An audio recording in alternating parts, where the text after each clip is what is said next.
Hello and welcome back to another breaking news update. My name is Jimmy Boyd and you are watching Boyd News. I want to thank you so much for tuning in today. I've got a lot of information for you coming out from Yemen and the Red Sea. Okay, if you could see here on the screen, was a US warship just struck by a ballistic missile yesterday, or maybe multiples?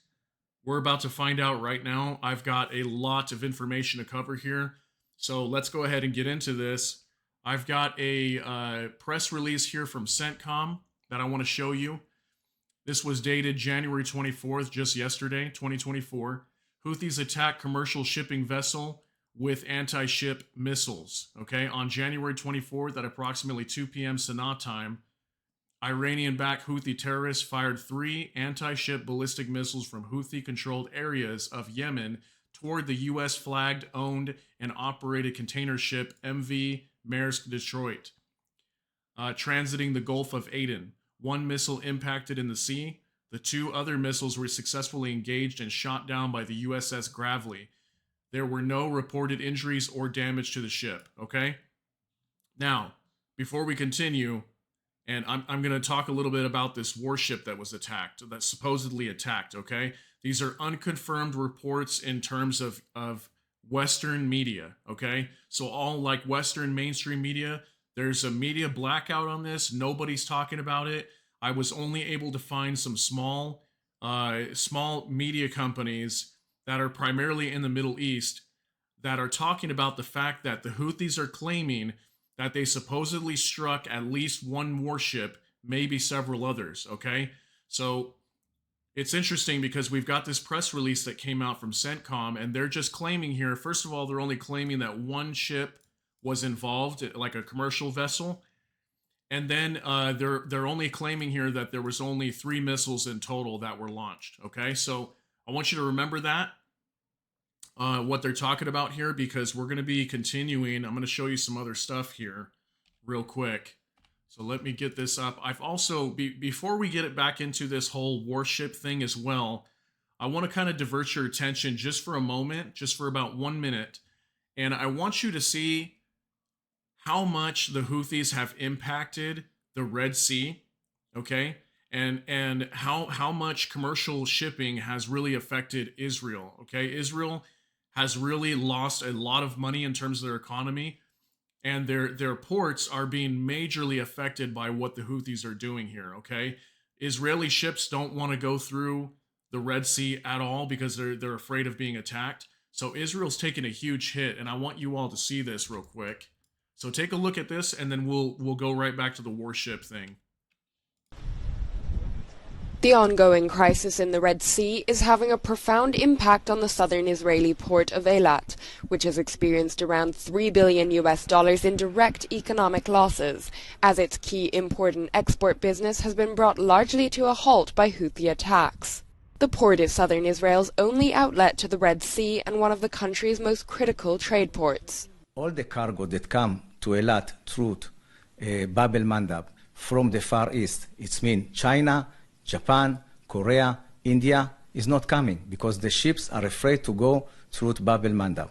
So we don't have any ships anymore from the 1st of December.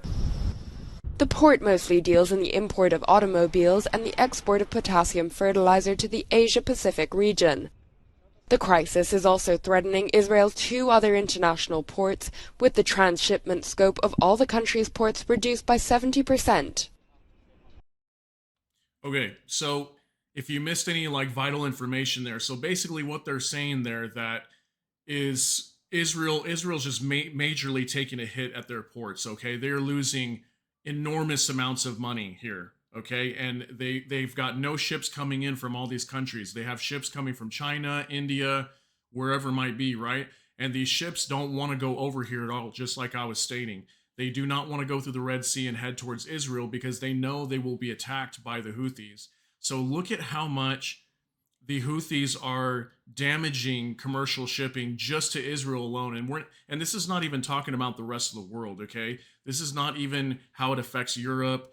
You know, I just put out a report recently that Qatar was refusing to, send shipments of liquefied natural gas, I believe it was, to Europe, and Europe is very reliant on natural gas right now because so much has been cut off due to the war in Russia. Okay, so I wanted you to see that because I think that's very important, important information to show here that the Houthis are definitely they're messing things up over here quite a bit in the Red Sea, and they're affecting commercial shipping big time. So I think it's very interesting to see. So I also got this article. Let's go back here to the whole warship situation. Okay, so now we saw the press release from CENTCOM, right, and it was claiming that one ship was one commercial vessel was under attack, but it was not hit, and it was able to continue. So they had U.S. warships. The USS Gravely came to its aid to protect that one ship, right?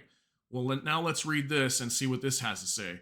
2 U.S. flagged ships with cargo for U.S. Defense Department. That was not mentioned over there in that press release, I believe. And so this is U.S. Defense Department cargo and 2 U.S. flagged ships. Okay, they came under fire and attacked by Yemen's Houthi rebels. Okay. 2 American flagged ships carrying cargo for the U.S. Defense and State Departments came under attack by Yemen's Houthi rebels on Wednesday, officials said, with the U.S. Navy intercepting some of the incoming fire. The attacks on the container ships Maersk Detroit and Maersk Chesapeake. I think that's how you pronounce it. If I'm pronouncing it wrong, let me know down in the comments. But we got 2 ships, okay? We got the Detroit and we got the Chesapeake now. Further raise the stakes of the group's ongoing attacks on shipping through the vital Bab al-Mandeb Strait. The U.S. and United Kingdom have launched multiple rounds of airstrikes seeking to stop the attacks. Meanwhile, Qatar, one of the world's top exporters of liquefied natural gas, just like I mentioned, warned its deliveries were affected by ongoing Houthi attacks over Israel's war on Hamas in the Gaza Strip. Danish shipper Maersk, in a statement to the Associated Press, identified 2 of its vessels affected by the attacks as the U.S. flagged container ships Maersk Detroit and Maersk Chesapeake. It said the U.S. Navy was accompanying ships at the time. So there they go. They were admitting right there the Danish shipper Maersk. Okay, Maersk is a huge commercial shipping company. They've got hundreds and hundreds of vessels. Okay, that they use to ship commercial goods all over the world. And they also recently were claiming that they were not going to be going through the Red Sea anymore. So it looks like maybe they have resumed their commercial vessels, sending them through the Red Sea, and now they're under attack again. So what's going to happen? Is Maersk gonna go back around Africa again and reroute their ships? We'll have to see. While en route, both ships reported seeing explosions close by, and the U.S. Navy accompaniment also intercepted multiple projectiles, Maersk said. The cruise ship and cargo are safe and unharmed. The U.S. Navy has turned both ships around and is escorting them back to the Gulf of Aden. Now, why did they turn the ships back around? I don't understand, because the press release said from CENTCOM, it literally said that everything was fine. The 2 missiles that were shot down, and then one of them landed in the sea, right? So if they supposedly protected these ships, why did the ships not continue? So what I'm thinking is, more than likely there was either way more missiles that were being launched, and maybe it was just way too dangerous for them to continue, even though they shot these down. Or 2, this report that we're about to go over regarding this U.S. warship, it was actually struck, and this is true that happened. And maybe this warship was struck and was not able to defend these cargo ships that were trying to go through here. That's what I'm thinking, at least. That's at least what I think happened. I think those are the 2 likely scenarios here, and I think it's very possible that maybe the U.S. Is holding a media blackout, and they're not mentioning this warship being hit because maybe they don't want to stir up war. Because if our ships actually got struck, more likely we would have to declare war on the Houthis. Okay, so I don't know what really happened. We don't have all the information, but I'm just speculating here. So Maersk said both vessels carried cargo belonging to the U.S. Defense and State Departments, as well as other government agencies, meaning they were afforded protection of the U.S. Navy for passage through the strait. The ships were operated by Maersk Line, a U.S. subsidiary of Maersk that is suspending transits in the region until further notice, the company said. The U.S. Military Central Command in an online statement blamed the Houthis for the attack, saying they fired 3 anti-ship ballistic missiles. One missile impacted in the sea, the statement said. The 2 other missiles were successfully engaged and shot down by the USS Gravely, an Arleigh Burke-class guided missile destroyer. So, again, I don't know. There's some discrepancies here that at least that I see. Maybe I'm incorrect here, but when I'm looking at this situation, when I'm going to show you here this article in just a second, that the Yemenis are claiming, or the Houthis, I should say, are claiming that they struck a warship. Okay, so let's go ahead and see this. So again, this is a small news agency that I was able to find. I'm not sure exactly where these guys are from. Maybe they're from somewhere over the Middle East. I'm not sure. But there is multiple reports coming out from small news agencies like this that the Houthis are claiming that they struck at least one warship. So let's go over this here. So Yemen directly hits U.S. warship with ballistic missile. Cited by Yemen's Al Masirah television network, the forces reported striking the American warships, including a number of destroyers, with the projectiles on Wednesday as the vessels were providing protection for 2 American commercial vessels. Despite attempts by the warships to intercept them, look at this, our ballistic missiles have reached our target successfully, the forces said, noting that an American warship was directly hit and commercial vessels were forced to retreat. So you see what I'm talking about now? And it says right here, the entire development lasted for 2 hours. So, if this whole thing lasted for 2 hours, why was there only 3 missiles that were launched? So, does it really take 2 hours to shoot down 3 missiles? I don't know. I wasn't there. I don't have all the information. But again, there's so much information coming out here regarding this, and it's really hard to tell what happened here. But again, no U.S. media is talking about this. I wasn't able to find really anything at all, except for these small news organizations that are speaking for the Houthis. That Houthis claim that they supposedly struck at least one warship, maybe several others. Okay, so was this U.S. warship hit? Is the U.S. military calling for a media blackout to protect their resources, and maybe they're going to gather up for a massive attack here pretty soon? I don't know, but all I know is that lately what we've been seeing is that the U.S. is almost in many ways, it seems like they're lying about certain things happening. They're lying about ships being hit, like commercial vessels and things like that, and it almost looks like they could be lying about this should that U.S. warship have been hit. But will we know that? I don't know. But if we see a massive response from the U.S. and the U.K. coming out here pretty soon, again, where they launched their 3rd coalition strike, then I think this may be because this warship actually was struck.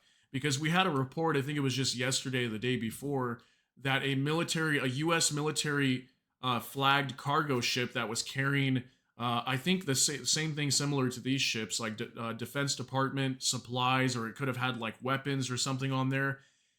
And supposedly a ship came under attack, and the U.S. military came out and said, no, we protected the ship. The ship was fine. It continued on its journey. But the Houthis claimed that they struck this ship. And then just hours later, we find out that the U.S. and the U.K. led their 2nd coalition strike on Yemen. So we've attacked Yemen about 8, maybe 9 times by now. I think 8. But we've only had 2 coalition strikes, meaning like several nations attacking at the same time. So like the US and the UK, just the other day, they launched their 2nd coalition strike together on Yemen. It was a pretty massive attack. Okay, so if we see something like that again coming in the next 24 to 48 hours, I would place your bets that this US warship was actually hit, and maybe they're just lying about this. I don't know, but the United States is definitely they are pushing for trying to de-escalate the situation, but at the same time protect our troops, protect these commercial vessels.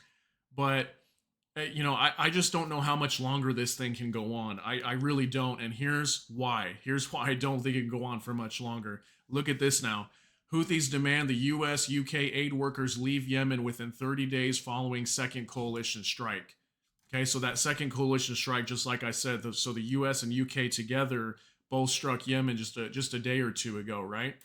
So after that second strike, now the Houthis are demanding that anybody who is US or UK, if they have dual citizenship, they're asking everybody to get out. Okay, and this is always very, very like a telling sign that war is coming here. Okay, they always start, getting the enemy's, people out of their country, and they're starting to do that right now. They're giving them 30 days to leave the country. Okay, so it says right here, Houthis demand Yemeni citizens with dual citizenship to leave the country. So if they're like a Yemeni citizen, but they have dual citizenship with, the United Kingdom or the U.S., they are demanding they leave the country now. The Houthis have demanded the British and American aid workers, including Yemeni citizens who hold dual citizenship, leave the country within 30 days as action between the Iran-backed group and Western nations continue to escalate. That's huge. The ministry would like to emphasize the necessity of informing all officials and workers who hold American and British, citizenship of their preparation to leave the country within a maximum period of 30 days from the date of this determination.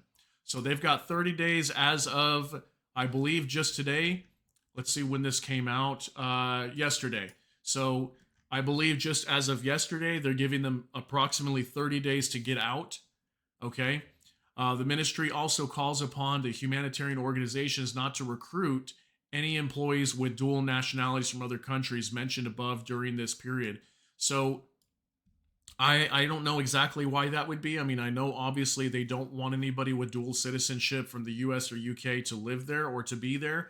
But maybe they're also concerned of an inside operation or some sort of sabotage or something like that. So there's major signs here, guys, major signs that the Houthis have come out recently as well, that they're claiming that they're at war with the U.S. The top leader of the Houthis claimed that, and the U.S. immediately denied it. So that's why I'm saying here, like, really look at this title. This is huge. Everybody's huge. I cannot stress it more how huge this is. This is a very, very powerful sign here that we could see war breaking out here very soon. And Netanyahu, Prime Minister of Israel, is still claiming that he's not going to be done with Gaza anytime soon. And what did the Houthis say? I've repeated this many times. The Houthis have said, until that war in Gaza has ended and the bloodshed against the Palestinian people, which they're calling their brothers, does not end, the Houthis will continue their attacks in the Red Sea. But at some point, when does this become an all-out war? Like at some point, I really think the Houthis are just going to launch barrage after barrage after barrage. And this won't just be little strikes on ships no more. This is going to be massive barrages coming into the Red Sea and the Gulf of Aden. And there's a very big possibility this could shut down commercial shipping totally through that Red Sea. Okay, and if that happens, there's going to be big problems, and we really may get sucked into a war with Yemen. So pay attention to this, guys. This is really, really big news. So I guess we'll find out more information in the next couple days if anything does come out with this U.S. warship being hit. Maybe they won't be able to hide it much longer if it really did happen. But as of right now, mainstream media in the West is really trying to cover this up, should that be the case. Okay, so that's going to be the latest that I have here on what's going on in Yemen. Just wanted to update you and let you know what's going on. But yeah, very interesting what's happening here. Let me know what you think down in the comments. Yeah, leave me a comment if you enjoyed this video. Like the video, subscribe to the channel, hit the notification bell. That way you can get more updates, and we do put out several of these every single day. So I appreciate you so much for being here today. I will see you all in the next video. Hope you all have a great day. Take care and God bless everyone.